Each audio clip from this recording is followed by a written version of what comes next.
Hello everyone, मैं doctor सूरज। आज मैं आपको स्थावर विष के बारे में बताने जा रहा हूँ, जो कि अगत तंत्र का एक टॉपिक है। तो आइए देखते हैं अस्थावर विष क्या होता है। जो अस्थावर रूप से अस्थावर वस्तुओं में पाया जाता हो उसे अस्थावर विष कहते हैं। अस्थावर विष को वनस्पतिक विष, मूल विष, स्थिर विष भी कहा जाता है। वनस्पतिक विष इसलिए कहा जाता है क्योंकि वनस्पतियों में मिलता है ये। स्थिर विष इसलिए कहते हैं क्योंकि वो स्थिर रूप से रहता है, पेड़ पौधे हिलते नहीं हैं, एक जगह खड़े रहते हैं, इसलिए इसके स्थिर विष भी कहते हैं। इसका अधिष्ठान देख लेते हैं। अधिष्ठान के बारे में बात करें तो ये कहाँ से मिलता है। फूल से मिल रहा है, पत्ते से मिल रहा है, फल से मिल रहा है, जड़ से मिल रहा है, इसके बाहर क्या छाल से मिल जा रहा है, या कोई दूध निकल रहा है पेड़ में से तो उससे मिल रहा है, कोई लेटेक्स का फॉर्म में निकल रहा है तो उससे मिल रहा है। तो ये कहाँ से मिलता है तो उसे हम अधिष्ठान बोलते हैं। ठीक है। अस्थावर विष द्रव के जिस भाग से पाया जाता है उसे अस्थावर विष के अधिष्ठान मानते हैं। अस्थावर विष के 10 अधिष्ठान माने गए हैं और इनकी कुल संख्या 55 मानी गई है। ठीक है, 55 संख्या होती है, अधिष्ठान 10 माने गए हैं। तो अधिष्ठान का इसका श्लोक है: मूलम पत्रम फलम पुष्पम त्वक क्षीरम सार एव च निर्यासो धातवश्च एव कंदश्च दसमा स्मृत। ठीक है, मूल, पत्र, फल, पुष्प, त्वक, सार, निर्यास, क्षीर, धातु और कंद, ये टोटल 10 हो गए, जो कि श्लोक में मैंने बता दिया है। ठीक है। अब ये तो बात हो गई अस्थावर विष का कॉमन जो डिफिनीशन और कितने अधिष्ठान क्या क्या पाए जाते हैं, ये सारी बातें होंगी। अब हम NCISM के हिसाब से अगर देखें तो न्यूरोटॉक्सिक पॉइजन्स जो कि अस्थावर विष के अंतर्गत आता है, वो 4 हमारे एग्ज़ाम पॉइंट ऑफ व्यू से इम्पॉर्टेंट है। ठीक है। तो NCISM के हिसाब से पहला जो प्लांट है जिसके बारे में हम बात करेंगे वो है अहिफेन। तो अहिफेन के बारे में बात करें तो उसे हम इंग्लिश में बोलते हैं ओपियम या पॉपी प्लांट। ठीक है। लैटिन नेम इसका पेपेवर सोमनीफेरम है, फैमिली नेम इसका पेपेवरवेसी है। ठीक है। और पर्याय इसका है अहिफेन, अफेन, निफेन और अहिफेनक। ठीक है, इसके पर्याय 4 हो गए। और भी पर्याय आपको द्रवगुण में मिल जाएंगे, अगर आप चाहें तो वहाँ से पढ़ लें, या तो मैं जब पढ़ाऊँगा तो मैं वीडियो डाल दूँगा उसका। ठीक है। रस पंचक की बात करें तो रस इसका तिक्त और कसाय रस का होता है। गुण इसका लघु, रुक्ष और सूक्ष्म होता है। वीर इसका उष्ण होता है। विपाक इसका कटु होता है। ठीक है। कैटेगरी किस तरह का विष होता है तो न्यूरोटॉक्सिक होता है। अगर हम न्यूरोटॉक्सिक की बात करें तो CNS डिप्रेसेंट में ये आएगा। ठीक है, ये CNS डिप्रेसेंट है, आपका सेंट्रल नर्वस सिस्टम को डिप्रेस करेगा, मतलब कि उसकी जो एक्टिविटी उसको घटा देगा। ठीक है। मॉडर्न फार्माकोलॉजी के बारे में बात करें कि कहाँ कहाँ ये इस्तेमाल हो सकता है, किस किस जगह इसका इस्तेमाल करेंगे, तो मॉडर्न फार्माकोलॉजी में अगर हम देखें तो नारकोटिक्स दवाइयाँ बनाने में इस्तेमाल होता है, सीडेटिव्स बनाने में, दवाइयाँ बनाने में इस्तेमाल होता है। इसका इस्तेमाल हाइप्नोटिक्स में हो सकता है और एनाल्जेसिक की दर्द की दवाइयों में इसका इस्तेमाल होता है। एक्टिव प्रिंसिपल इसके अंदर क्या क्या है? एक्टिव प्रिंसिपल है इसके मॉर्फिन, कोडीन और पेपेवेरिन। ठीक है। इसके साइन और सिम्टम्स देख लें। इसको खाने के बाद जो पेशेंट या कोई विक्टिम है उसको कैसे क्या दिक्कत होगी वो देखें तो इसमें पहला पॉइंट है हैवीनेस ऑफ हेड, सिर में भारीपन आ जाना। मूर्ध गुरुत्वा जिसको हम आयुर्वेद में बोलेंगे, आयुर्वेद के टर्म्स भी मैंने लिख दिए हैं। ग्रिडीनेस, भरम पैदा होना। एब्डोमिनल डिस्टेंशन जो कि आत्मान होता है, और पेट फूलना भी एक तरीके से हम बोल सकते हैं। डिस्पनिया यानी कि श्वास में दिक्कत आना, श्वास कृच्छता, सांस लेने में प्रॉब्लम होना। कोल्डनेस ऑफ हैंड और लेग्स, हाथ और पैर के तलवे जो है वो ठंडे पड़ जाएंगे। ये हो गया साइन सिम्टम्स आयुर्वेद के हिसाब से। दूसरा, अकॉर्डिंग टू मॉडर्न अगर देखें तो मॉडर्न में जो लिखा है वो ये है: symptoms being present with in an hour of consumption. खाने के तुरंत बाद सिम्टम्स नहीं आते, 1 घंटे के अंदर अंदर सिम्टम्स आ जाते हैं। ठीक है। और अपेरेंटली अगर हम बात करें कि पारेंटलरी कितना टाइम लेता है, तो पारेंटरल अगर एडमिनिस्ट्रेशन हो रहा है, पारेंटल मतलब कि IV फ्लूइड दे दिया, कोई इंजेक्शन लगा दिया, उस वजह से अगर हम देखें तो मैंने रूट ऑफ ड्रग एडमिनिस्ट्रेशन में सारा एंट्रल और पारेंटल रूट सारे बता रखे हैं, तो वो आप मेरा वीडियो देख सकते हैं। If parenterally administration then symptoms appear within minutes, कि 1-2 मिनट के अंदर सिम्टम्स आ जाएंगे और इसका इफेक्ट डायरेक्टली CNS पे होगा। ठीक है। दूसरा, इसके 3 स्टेज बताए गए। It has 3 stage, stage of excitement, stage of stupor और स्टेज ऑफ नार्कोसिस। तो पहला स्टेज पढ़ेंगे stage of excitement, increase of sense of wellbeing. Wellbeing की अरे मुझे कुछ नहीं हुआ, मैं एकदम ठीक हूँ, मेरे से बढ़िया कोई है नहीं, मैं एकदम सारी चीज़ें, मेरे शरीर का सब दर्द ख़त्म हो गया है, मुझे बहुत अच्छा लग रहा है। इस तरीके की बातें करना या इस तरीके का महसूस करना अपने आप में, या कोई काम मैं कर सकता हूँ, मुझे कोई प्रॉब्लम नहीं किसी भी काम करने से, इस तरीके का प्रॉब्लम उसको एक फीलिंग आएगी, ठीक है, सेंस होगा। मेंटल एक्टिविटी, बहुत ज़्यादा एक्टिविटी उसकी बढ़ जाएगी कि मुझे कोई भी काम करने में दिक्कत नहीं है, हाँ लाओ मैं ये कर देता हूँ, हाँ मेरा, हाँ मैं बताता हूँ, मुझे दो मैं करवा दूँगा। उसे थकान नहीं महसूस होगी, थकेगा नहीं, परेशान और एकदम तत्पर रहेगा कि हाँ हाँ मुझे लाओ, एकदम एक्टिविटी बढ़ जाएगी उसकी मेंटल। रेस्टलेसनेस, वही रेस्टलेसनेस की बात ये है कि उसे बैठने का मन नहीं करेगा, लेटने का मन नहीं करेगा, चलते रहेगा या खड़ा रहेगा, बैठेगा उठेगा नहीं, ठीक। हेलुसिनेशंस होंगे उसको कि कोई मुझसे बात कर रहा है या वो किसी से बात करता हुआ दिखेगा सामने वाले को। और ऑडिटरी हेलुसिनेशंस हो सकते हैं, उसे कोई आवाज़ सुनाई दे सकती है या कुछ उसे दिख सकता है, इस तरीके का हेलुसिनेशंस उसके अंदर प्रेजेंट होंगे। स्टेज ऑफ स्टूपर, इसमें क्या होगा, हेडेक्स होंगे, नोज़िया होगा और वॉमिटिंग। पहला स्टेज है ये, दूसरा स्टेज है जब शुरुआत में जब ये अफ़ीम को यूज़ करेगा तो शुरुआत में ये स्टेज ऑफ एक्साइटमेंट होगा। सेकेंडरी जो है ये स्टेज ऑफ स्टूपर स्टार्ट हो जाएगा और टर्सरी जो कि लास्ट स्टेज होगी स्टेज ऑफ नार्कोसिस। इसमें क्या होगा, कॉन्ट्रैक्शन ऑफ प्यूपिल, ये लास्ट स्टेज है, इसके बाद डेथ होने की संभावना बहुत ज़्यादा हो जाती है। फॉल इन बॉडी टेम्परेचर, शरीर का जो सामान जो तापमान है वो घटने लगेगा, ठीक है। साइनोसिस, शरीर उसका नीला पड़ने लगेगा, ठीक है। फेटल डोज मतलब कि मारक जो इसके जो वो हैं, मात्रा कितनी है, ओपीएम की 2 मिलीग्राम है और मॉर्फिन की 200 ओपीएम की 2 ग्राम है, मॉर्फिन की 2 मिलीग्राम है, कोडीन की 50 मिलीग्राम है, ठीक है। टिंचर जो लिक्विड फॉर्म में होगा वो 10 ml एडल्ट के लिए और 1 से 3 ml चाइल्ड के लिए, छोटे बच्चों के लिए। फेटल डोज कितना टाइम में, फेटल पीरियड मतलब 6 से 12 घंटे के अंदर ये इसकी डेथ हो जाएगी। कितने देर में इसकी डेथ हो जाएगी। पोस्टमार्टम अपीयरेंस, मरने के बाद क्या क्या चीज़ें देखने को मिलेगी। साइन ऑफ एस्फाक्सिया, मरने के बाद इसको जो साइंस एस्फाक्सिया में मिलता है वो सारे साइन प्रेजेंट होंगे। डेथ मेरा टॉपिक है, मैंने पढ़ाया है, उसमें आप जाकर के देखेंगे तो वहाँ पे एस्फाक्सिया के साइन आपको मिल जाएंगे। Cyanosis of face and nails, nail और फेस में साइनोसिस हो जाएगा, नीला पड़ जाएगा। फ्रोथ फॉर्मेशन हो जाएगा माउथ में और नेक मतलब कि मुँह से होते हुए गले के किनारे किनारे आपको फ्रोथ दिखेगा, झाग। मेडिकल लीगल एक्सपेक्ट देखें तो chronic poisoning, suicidal poisoning, accidental poisoning और पीडियाट्रिक पॉइजनिंग। क्रोनिक पॉइजनिंग जो आमतौर में रेगुलर बेसिस पे अफीम का इस्तेमाल कर रहा है, धीरे धीरे करके उसकी मौत हो जाती है, वो इस एक तरीके की क्रोनिक पॉइजनिंग उसको बोलेंगे। सुसाइडल कोई खा लिया, खा करके उसकी डेथ हो गई। एक्सीडेंटल गलती से कोई खा लिया, खाने का उसका कोई वो नहीं था, उद्देश्य नहीं था, लेकिन वो खा लिया। कैसे ऐसे होता है, कई सारे गाँव वाले एरिया में देखा गया है कि अफ़ीम का लोग इस्तेमाल करते हैं नशे के लिए, तो पड़ा हुआ है और गलती से कोई खा लिया, उसकी डोज़ उसे पता नहीं है या इतना ज़्यादा खा लिया उसे कि उसकी डेथ हो गई। पीडियाट्रिक पॉइजन, कोई बच्चा उसको निकाल करके उठा करके खा ले रहा है तो उसकी डेथ हो जा रही है। ट्रीटमेंट क्या है आयुर्वेद के अगर पॉइंट ऑफ व्यू से देखें और मॉडर्न के पॉइंट ऑफ व्यू से तो पहला आयुर्वेद के हिसाब से अगर देखें तो गाय का ताज़ा दूध और घी का सेवन कराना चाहिए। कड़वे नीम का सेवन करा सकते हैं। मकोई या कपास या इमली की पत्तियों का रस पिलाया जा सकता है। एरंड की जड़ खिलाई जा सकती है अथवा कोपलों के कल का वो सेवन कराया जा सकता है। अखरोट की गिरी खिलाई जा सकती है। बिनोले और फिटकरी का चूर्ण बना करके उसे खिलाने से अफ़ीम का जो नशा होता है वो कम होता है, ठीक है। अफ़ीम के विष का जो नशा होता है वो कम होने लगता है। फिर मॉडर्न एस्पेक्ट की बात करें तो मॉडर्न में स्टमक वॉश कराएंगे, स्टमक वॉश यानी गैस्ट्रिक लवाज कराएंगे।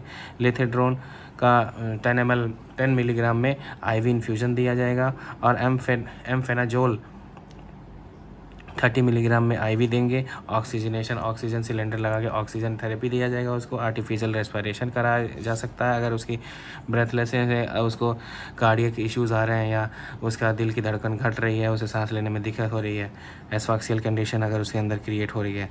और मेंटेनेंस ऑफ बॉडी टेम्परेचर, अगर उसे बुखार आ गया, उसका बॉडी टेम्परेचर राइज़ कर रहा है, बॉडी टेम्परेचर बहुत लो हो रहा है, तो ये करना बहुत ज़रूरी है।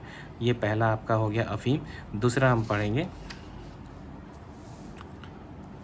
स्थावर विष न्यूरोटॉक्सिक पॉइजन में कुपीलू। कुपीलू यानी कुचला, यानी कि nux vomica, nux vomica, strychnos nux vomica Linn, ये इसका लैटिन नाम है। लिन इसलिए लगाया कि कार्लस लिनियस साइंटिस्ट है, उसके नाम, वो उनको रिस्पेक्ट देने के लिए यहाँ लिन लगा देते हैं। फैमिली इसकी लोगेनिएसी फैमिली है। पर्याय इसका कुचिला है, कुपाक है, विष तिंदुक है, विष मुष्टिक है और कालकूट है। ठीक है, ये आपको द्रवगुण में फिर से मैं बोलूँगा आपको मिल जाएगा।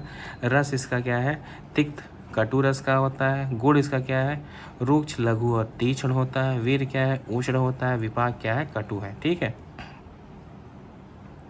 अब कैटेगरी का है स्पाइनल इरिटेंट, ये भी स्पाइनल इरिटेंट है, यानी कि ये भी वर्क करेगा न्यूरोटॉक्सिक पॉइजन की तरह। ठीक, एक्टिव प्रिंसिपल क्या है, स्ट्रैचिन है इसके अंदर एक्टिवली प्रेजेंट 45 to 60%। अब्रोचिन इसके अंदर है 2 to 3.5% और लोगनिन इसके अंदर प्रेजेंट है ऐश के फॉर्म में, यानी कि राख के रूप में प्रेजेंट है। ठीक है, मॉडर्न फार्माकोलॉजी में अगर बात करें तो कहाँ कहाँ इस्तेमाल हो सकता है इसका, एंटी कैंसरस मतलब कैंसर की दवाइयों में इस्तेमाल हो सकता है। एनाल्जेसिक दर्द की दवाइयाँ इससे बनाई जाती हैं। डायबिटीज़ मधुमेह में इस्तेमाल होता है। पेट की बीमारियों के लिए इस्तेमाल हो सकता है। गैस्ट्रो प्रोटेक्टिव होता है ये। हिपैटो प्रोटेक्टिव मतलब कि ये लीवर में भी ये इस्तेमाल होता है। Antidote for snake venom, snake venom के लिए एंटीडोट की तरह काम करता है। और एंटीऑक्सीडेंट मतलब कि एजिंग को भी कम करने में ये इसका बहुत बड़ा रोल है। ठीक है, साइन एंड सिम्टम्स की बात करें, bitter in taste in mouth, मुँह में अगर इसको हम रखें अपने तो कड़वापन महसूस होता है। फीलिंग ऑफ अनइजीनेस, अगर इसको खा लेगा कोई व्यक्ति तो अनइजीनेस, उसे घबराहट अजीब सा लगेगा उसको। रेस्टलेसनेस, उसे उसका बॉडी काम नहीं रहेगी, रेस्टलेस हो जाएगी उसकी बॉडी। डिफिकल्ट इन स्वेलिंग, उसका जो ब्रोंकिया है वो स्पाज्म होने लगेगा, उसको घोटने में दिक्कत होगी, कोई भी चीज़ स्वेलिंग करने में दिक्कत होगी। ठीक है, ऑफिस्टोटोनस मतलब कि आगे या पीछे की तरफ शरीर का मुड़ जाना। कोई ऐसे व्यक्ति लेटा है, इसका मुंह ऊपर की साइड है, तो ऐसे उसकी बॉडी हो गई, या तो उसकी बॉडी ऐसे हो जाएगी। ठीक है, या तो ऐसे हो जाए या तो ऐसे हो जाए। यही लिखा है आगे या पीछे की तरफ शरीर का मुड़ जाना। दूसरा एम्फ्रोस्टोटोनस, इसका मतलब क्या है, शरीर का दाईं या बाईं तरफ मुड़ जाना, शरीर का दाईं या बाईं तरफ मुड़ जाना। या इसमें ऊपर नीचे और इस वाले में ऐसे हो या ऐसे हो, या तो बॉडी पहले वाले में था कि बॉडी ऊपर की तरह से नाव जैसे बन जा रही है, ऐसे कटोरी जैसे बन जा रही है, उल्टी कटोरी। और इसमें क्या है, बॉडी इस तरीके से बॉडी मान लें तो या तो बॉडी ऐसे हो जा रही है, सिर इसका ऊपर ही है, या तो बॉडी ऐसे हो जा रही है। ठीक, शरीर का दाईं या बाईं तरफ मुड़ जाना। फेटल डोज क्या है, रॉ पाउडर अगर इस्तेमाल करें, एकदम साफ़ सुथरा अगर पाउडर की बात करें तो 1 से 2 ग्राम। स्ट्रैचिन अगर हम इस्तेमाल करें 15 से 30 ग्राम होगा एडल्ट में, और स्ट्रैचिन अगर हम लोग चिल्ड्रन में यूज़ करें तो 10 ग्राम। फेटल डोज क्या है, 1 से 2 घंटा, और अगर इसको आईवी के थ्रू अगर दे दिया जाए तो within a few minutes में डेथ हो जाएगी। Postmortem findings, sign of asphyxia same, rigor mortis appear जल्दी रिगर मोर्टिस का अपीयरेंस हो जाएगा। रिगर मोर्टिस और एल्गर मोर्टिस और पैलर, ये सारे जो आपके पोस्टमार्टम फाइंडिंग्स में जो देखा जाता है उसमें मैंने पढ़ाया रिगर मोर्टिस और एल्गर मोर्टिस डेथ वाले चैप्टर में, तो आप वहाँ से देख सकते हैं। तो ये बहुत जल्दी आ जाएगा, अपीयर हो जाएगा। Haemorrhage in under the peritoneal coat of stomach, stomach के पेरिटोनियल कोट के नीचे हेमरेज मतलब कि ब्लड का, वहाँ पे ब्लड वेसल जो फट जाएगी। ठीक है, congestion of lungs, kidney, liver, brain and spinal cord, spinal cord में, लंग्स में, किडनी में और लिवर में और ब्रेन में कंजेशन हो जाएगा, यहाँ ब्लड क्लॉट्स बन जाएंगे।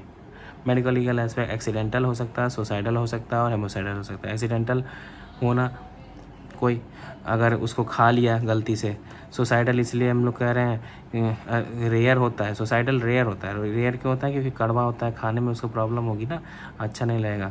और दूसरा पेनफुल डेथ होती है, तो सुसाइड करने के लिए कोई ऐसी दवाइयाँ का या ऐसा कोई चीज़ का इस्तेमाल नहीं करेगा जो पेनफुल हो उसके बॉडी के लिए। वैसे ही व्यक्ति सुसाइड करने तब कब जाता है? जब उसकी लाइफ में हर चीज़ ख़त्म हो चुकी होती है, अपनी ज़िंदगी से नाराज़ होता है, तो वो और पेन तो नहीं ना सहना चाहेगा, तो ऐसी कोई चीज़ों का इस्तेमाल नहीं करता है। जनरली ये काम नहीं होता है, तो इसलिए हम लोग रेयर बोल रहे हैं। होमिसाइडल मतलब किसी को मारने के लिए इस्तेमाल हो रहा है। ट्रीटमेंट क्या है? ट्रीटमेंट इसका है आइसोलेशन है, एनेस्थेटिक एजेंट्स का इस्तेमाल किया जाता है, गैस्ट्रिक लेवाज कराते हैं, सीडेटिव्स देते हैं, एंटी कन्वल्सेंट्स देते हैं, एंटीडोट्स दिया जाता है और सपोर्टिव मेजर्स का फॉलो करते हैं। तो आइसोलेशन में क्या करेंगे? Patient should be kept in dark room in isolation. Patient को एक डार्क रूम में रखा जाएगा, उसे घबराहट ना और डर ना लगेगा, रोशनी से उसे डर लगने लगता है, ठीक है। एनेस्थेटिक एजेंट का इस्तेमाल करेंगे, क्लोरोफॉर्म का और बार्बिट्रेट्स का, इन दोनों को दे करके उसकी बॉडी को काम किया जाएगा, ठीक है। गैस्ट्रिक लवाज दे करके उसके बॉडी के अंदर से जो सारे मटेरियल है, जो विष है, जो पॉइजनस पार्ट है, उसे निकालने की कोशिश की जाएगी, जितना निकाल सकेंगे जो पेट के अंदर है। तो विद पोटेशियम परमैंगनेट, KMnO4 को पोटेशियम परमैंगनेट बोलते हैं। KMnO4 सॉल्यूशन का 1:1000 का रेशियो रहेगा, एक रेशियो KMnO4 रहेगा, 1000 रेशियो रहेगा आपका वाटर, ठीक है। अब सेडेटिव्स का इस्तेमाल करेंगे। सेडेटिव्स का इस्तेमाल क्या करेंगे? पोटेशियम ब्रोमाइड और क्लोरल हाइड्रेट। पोटेशियम ब्रोमाइड और क्लोरल हाइड्रेट का इस्तेमाल किया जाएगा यहाँ पे। एंटी कन्वल्सेंट्स मतलब कि इसको झटका आना शुरू हो जाएगा, तो झटका आएगा इसको, तो झटके के लिए हमें कौन सी दवा का इस्तेमाल करना पड़ेगा?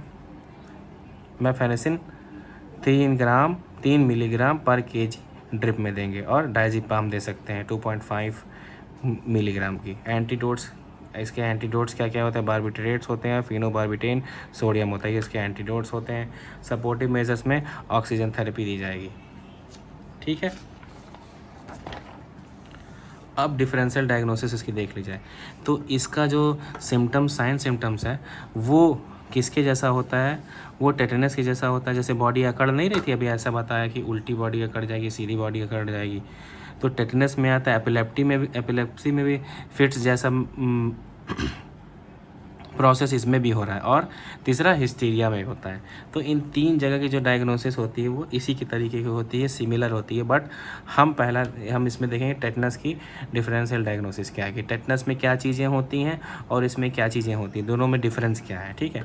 तो टेटनस में पहला देखेंगे, अगर स्ट्रैचिन का पॉइजनिंग हुई है, नक्स वोमिका की पॉइजनिंग हुई है, तो उसमें क्या होगा? History of eating something pungent substance, कोई ऐसा पंजेंट सब्सटेंस खाने की हिस्ट्री होगी। जब पेशेंट से पूछेंगे, पेशेंट से क्या उसके घर वालों से पूछेंगे, तो कहेगा हाँ कुछ कल खा लिया था या कुछ अभी खाया था 1-2 घंटे पहले, अजीब सा, वो बताएगा। और यहाँ पे बताएगा पेशेंट कि उसे चोट लग गई थी, कहीं से प्रिक हो गया, तो कोई नीडल या कोई चोट लग गई थी, ठीक है। एब्रप्ट मैनिफेस्टेशन ऑफ सिम्टम्स, सारे सिम्टम्स उसके ढेर सारे एकदम खुल के आ जाएंगे इकट्ठे एक साथ। और इसमें क्या होगा? ग्रेजुअल मैनिफेस्टेशन, इसमें धीरे धीरे स्टेप बाय स्टेप इसका जो सिम्टम्स है वो बढ़ेंगे बॉडी के, ठीक है। फिर convulsions affect all the muscle simultaneously, इसमें जो कन्वल्जन होगा जिसमें झटके आएंगे वो सारे मसल्स को इफेक्ट करेगा एक साथ, ठीक है। और convulsion initiates from lower jaw and neck, तो जो कन्वल्जन इसका जो स्टार्ट होगा वो लोअर जॉ यानी कि जो मैंडिबल वाला जो मुंह का हमारा जो नीचे वाला पार्ट होता है, ये आपका मुंह है तो ऐसे ओपन हो रहा है, तो ये नीचे वाले पार्ट से स्टार्ट होगा, यहाँ से कन्वल्जन स्टार्ट होगा और नेक के साइड जाएगा, ऐसे होते हुए यहाँ नेक के साइड जाएगा, फिर ऐसे पूरे बॉडी में जाएगा, ठीक है। इसमें muscle relax during consecutive convulsion, एक कन्वल्जन का जो टाइम होगा उसके बाद मसल रिलैक्स हो जाएगी। किस में होगी? स्ट्रैचिन पॉइजनिंग में। स्ट्रैचिन पॉइजन में